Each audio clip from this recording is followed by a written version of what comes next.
A high-priced attorney struts into Judge Caprio's courtroom like he owns the place. Next to him walks his client, a 20-something heir with designer cuffs, a smug grin and zero respect for the law. They whisper, laugh, and glance around the room as if justice were a show put on for their amusement. Everyone feels it, the arrogance that money breeds. The case? Reckless driving that nearly killed a family of 4. But this morning, something different is about to happen.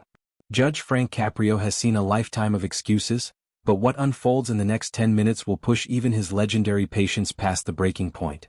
When this judge decides he's had enough, reputations crumble and privilege burns away under the weight of truth. Watch closely.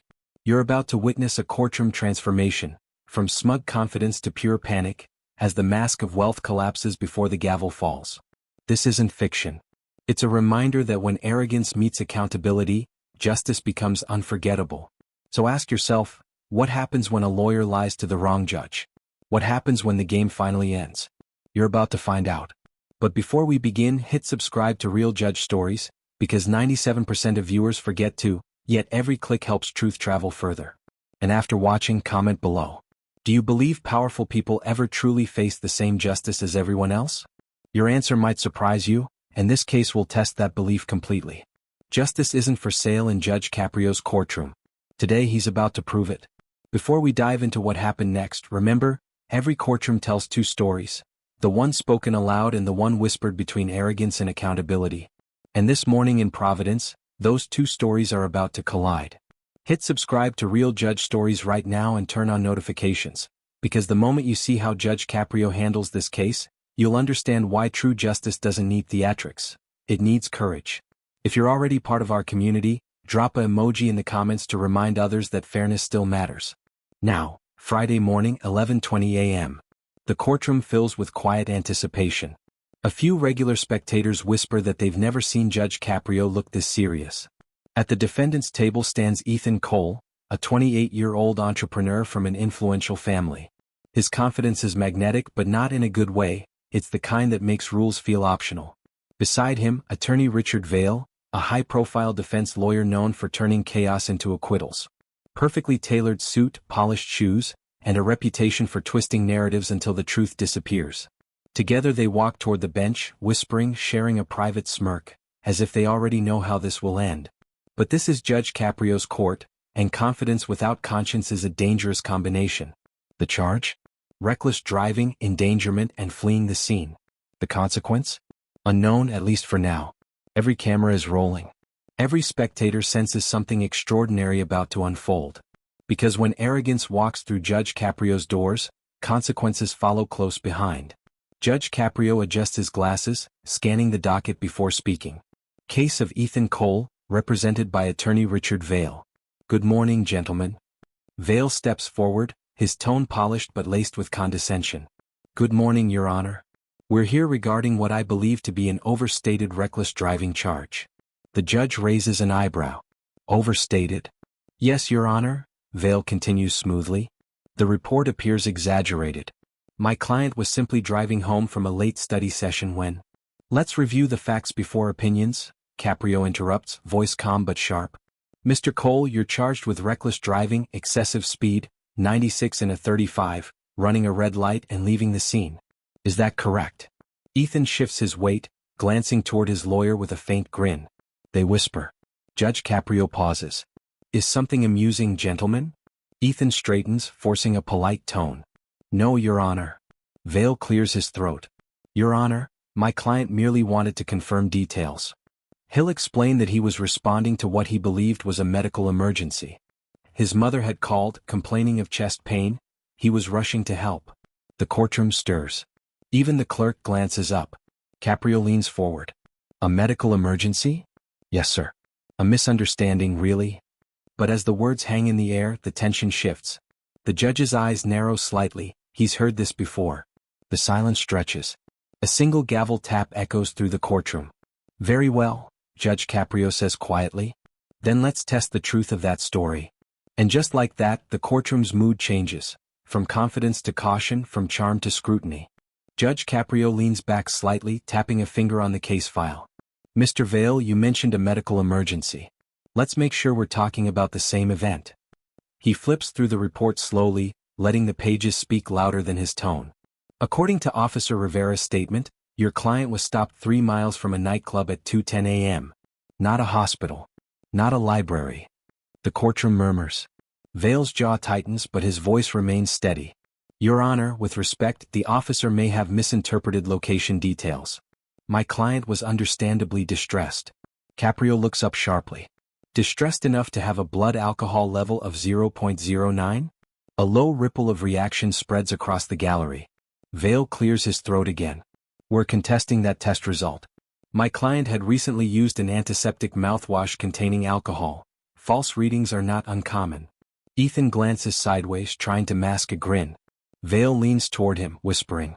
Both chuckle softly. Judge Caprio sets the file down, folding his hands. Gentlemen, perhaps you'd like to share the joke with the rest of us? Ethan straightens. No joke, Your Honor. I just find it absurd that... Absurd? Caprio cuts in, voice rising just slightly. Mr. Cole, what's absurd is endangering families at 96 miles per hour and thinking it's funny. The air changes. The room is no longer amused. Even the gallery falls silent. Vale forces a faint smile. Your Honor, we mean no disrespect.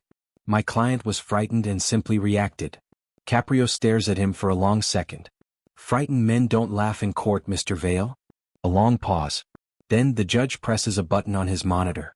Let's watch the dashcam footage. Perhaps it will help refresh your client's memory. The lights dim slightly. A screen flickers on. And with it, the truth begins to play. The video feed flickers to life on the courtroom screen. A silver sports car tears through the dark Providence streets. Headlights slice across empty intersections. The engine roars like defiance itself. Is that your vehicle, Mr. Cole? Judge Caprio asks. Ethan nods faintly, the grin finally gone. On the footage, the car blows past a red light, narrowly missing a minivan. Gasps ripple through the room as the van swerves, nearly striking a pole. Inside are 2 adults and 2 small children. Their lives flash within inches of destruction. Caprio's tone is steady, almost too calm. That family had 2 toddlers in car seats. Would you call that a medical emergency? Vale opens his mouth, searching for a line. Your Honor, the video shows my client maintained control. There was no collision. Caprio leans forward. No collision because the other driver risked their own lives to avoid one. Your client's control was luck, not skill. The silence is heavier now, every whisper gone.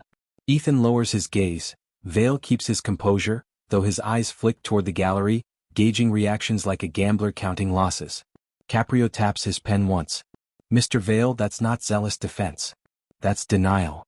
He turns to Ethan. Mr. Cole, you endangered a family. And you sit here smirking. Tell me, what exactly about this do you find amusing? Ethan hesitates.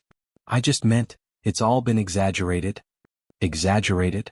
Caprio interrupts. The only thing exaggerated here was your speed. A faint, restrained laugh escapes from the back row, a spectator quickly silenced by the bailiff's glare. Caprio folds his hands again. Mr. Vale, I suggest you advise your client to stop whispering.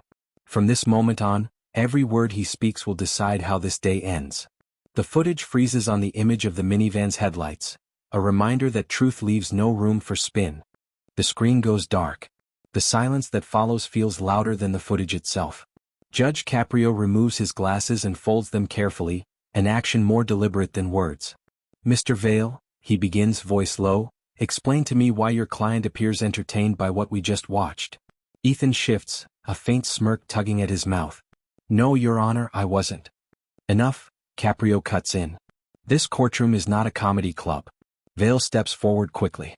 Your Honor, if our behavior seemed disrespectful, it wasn't intended. My client was simply... Simply what? Caprio's tone hardens. You whisper, you smile, and you call this proceeding absurd. You've both mistaken fairness for weakness. The gallery holds its breath. Even the ceiling fans seem to pause. Ethan mutters, this is ridiculous. Caprio slams the gavel once, sharp, echoing through the wood-paneled room. Mr. Cole, what's ridiculous is a man who nearly kills a family and still thinks manners are optional. Vale arrogance, defensive pride surfacing. Your Honor, we're confident justice will prevail. Justice will prevail, Caprio interrupts, but not in the way you imagine. He leans forward.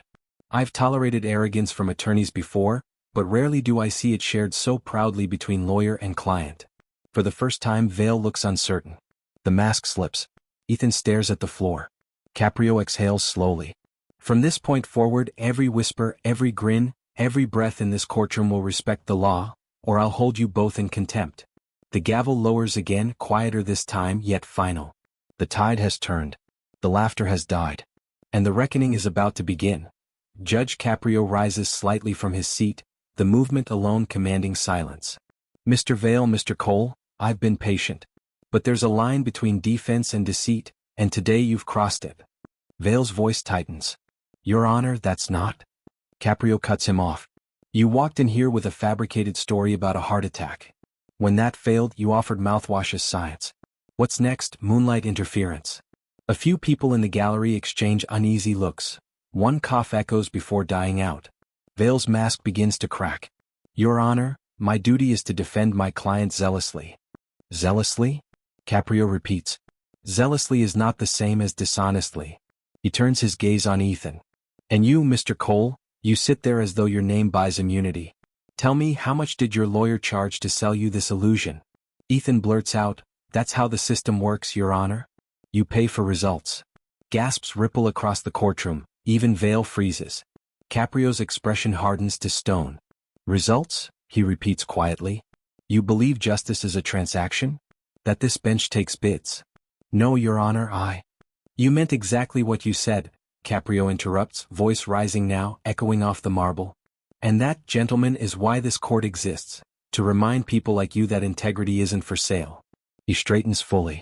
Mr. Vale, your conduct today will be reviewed by the bar. Mr. Cole, your attitude just changed your future. Vale stammers, Your Honor, surely? Surely nothing, Caprio fires back. You've mistaken my civility for softness. Today you'll learn the difference. The gavel strikes once, twice, each blow sharper than the last. Every whisper dies. Every smirk fades.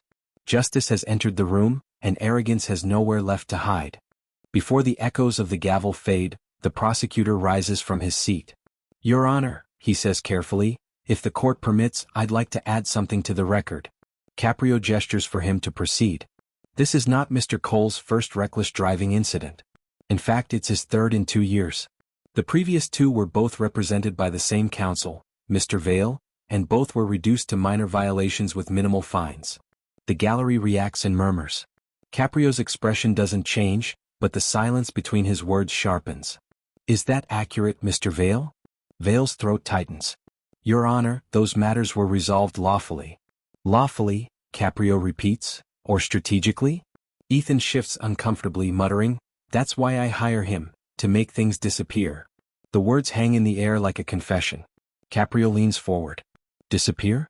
Justice isn't a magic trick, Mr. Cole. The prosecutor continues, emboldened. It appears, Your Honor, that this pattern reflects a broader issue, one where money insulates repeat offenders from accountability. Today's case might be the first time that insulation fails. Vale tries to intervene. Your Honor, I object to this characterization.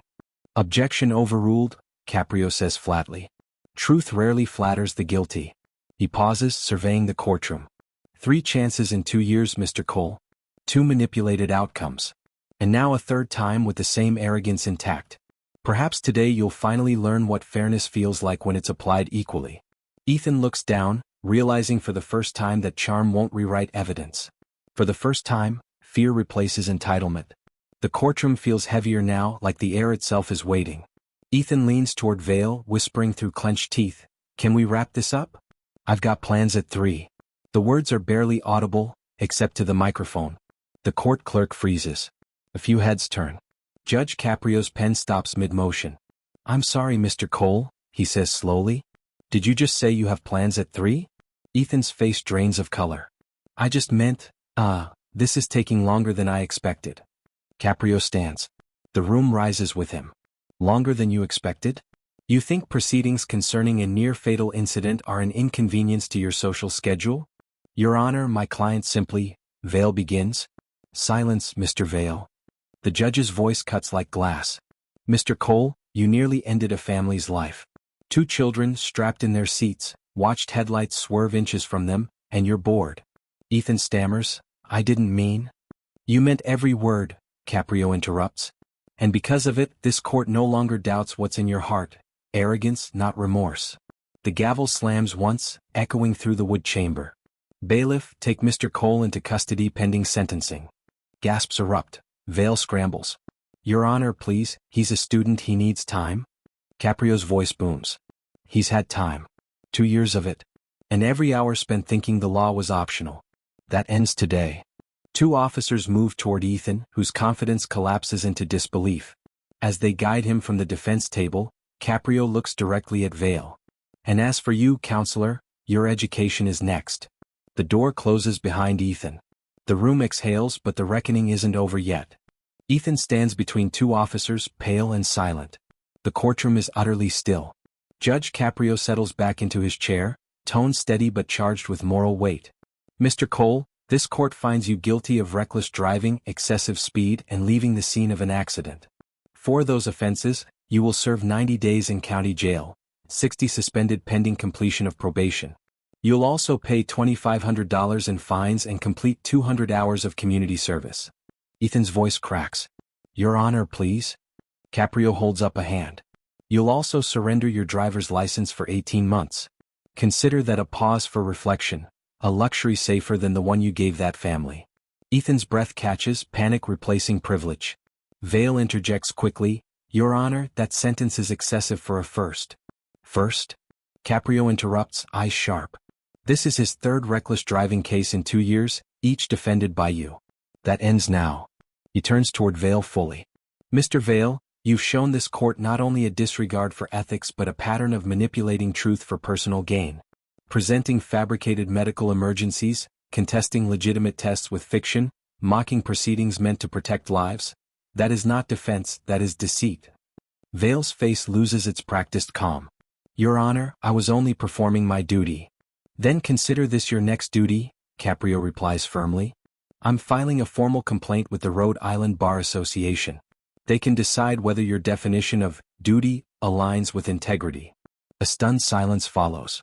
Cameras capture Vale's frozen stare, the look of a man realizing reputation can vanish faster than applause. Caprio's voice softens, though it cuts no less deep. In my courtroom, justice isn't a performance, Mr. Vale. It's a promise.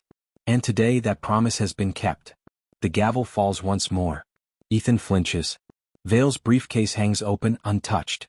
2 careers, one tarnished, one paused, both rewritten by a single moment of truth. As the courtroom absorbs the weight of Judge Caprio's words, a quiet voice rises from the gallery. Your Honor, a woman says softly, standing near the back. May I speak? Caprio looks up. Please identify yourself. My name is Ruth Lynn, Your Honor. I was the driver of the minivan shown in that dashcam footage. The room falls silent again. Cameras turn, catching her trembling hands clasped in front of her. Her voice wavers but her eyes remain steady. That night I had my son and 2 grandchildren with me. We were driving home from a birthday dinner.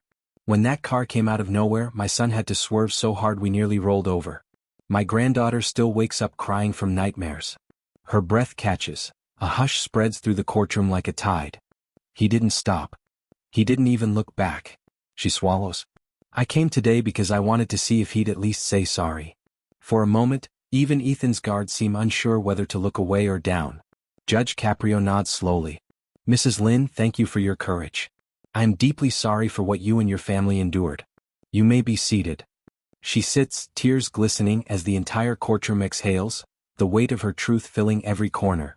Sometimes justice needs evidence. Sometimes, it just needs a voice brave enough to speak. From the back of the courtroom, a man rises. His suit isn't expensive, his briefcase is worn, but his voice carries quiet conviction. Your Honor, may I speak? Caprio nods. Go ahead, counselor. My name is Daniel Hughes, public defender. I represent clients who can't afford private counsel like Mr. Vale. Many of them make the same mistakes, reckless driving, bad choices, but they face the full consequences every single time. He glances toward the empty defense table where Ethan one Saturday. This young man had 3 chances because he could pay for them. My clients rarely get one. What you did today, Your Honor, that's justice. Not the kind printed on banners but the kind that actually means something. A wave of applause begins, hesitant at first, then growing. Caprio raises a hand gently, quieting the room. Thank you, Mr. Hughes, he says. Justice cannot depend on wealth. The law applies equally or it applies to no one. Every camera captures the moment. The judge, the defender, the silent crowd united by truth. For once, the courtroom isn't divided by privilege. It's bound together by fairness. And that, more than punishment, is what real justice looks like. Judge Caprio leans forward, his tone now softer, but every word lands with weight. Ladies and gentlemen, he begins, what you witnessed today wasn't about humiliation, it was about responsibility. Mr. Cole believed his wealth could shield him. Mr. Vale believed clever words could twist the truth. Both forgot what justice truly means. He pauses, looking toward the gallery where Mrs. Lynn sits, still wiping her tears. Justice isn't a privilege. It's a promise we make to each other, that every person, rich or poor, faces the same standard when their actions endanger others. When we lose that, we lose the meaning of law itself. He exhales slowly, the tension in his voice melting into resolve. I've served on this bench for decades. I've seen anger, regret, even cruelty, but arrogance? That's the one thing that blinds a man from learning. Mr. Cole will have 30 days to think about the lives he nearly took. Mr. Vale will have longer to remember what integrity costs when it's sold cheaply. Caprio's eyes lift to the spectators. If there's one lesson here, it's this: actions have consequences, and money doesn't buy exemption from that truth. He lifts his gavel once more, this time gently. Court is adjourned. The sound echoes like closure, final, unarguable, and deeply just. The courtroom empties slowly, but the silence that remains feels sacred. The echo of Judge Caprio's words lingers longer than the sound of the gavel itself. Ethan Cole walked in with a smirk. He left in handcuffs. Attorney Richard Vale entered with confidence. He left facing an investigation that could end his career. And somewhere in the back row, Ruth Lynn sat quietly, proof that justice, though slow, can still find its voice. For everyone watching, this isn't just another courtroom story. It's a mirror reflecting something far larger: how quickly power collapses when faced with principle, and how truth always waits patiently for its turn to speak. Judge Frank Caprio didn't just deliver a sentence today. He delivered a reminder, to every courtroom, every citizen, every person who's ever doubted fairness, that the law still stands for those who believe in it. Because justice isn't about punishment. It's about balance. And when arrogance tips the scales, integrity sets them right again. If you believe the world needs more judges like Frank Caprio, hit subscribe to Real Judge Stories right now. Help us share the truth that power fears most: accountability. And in the comments, tell us, do you think justice is still equal in today's world? Your voice matters.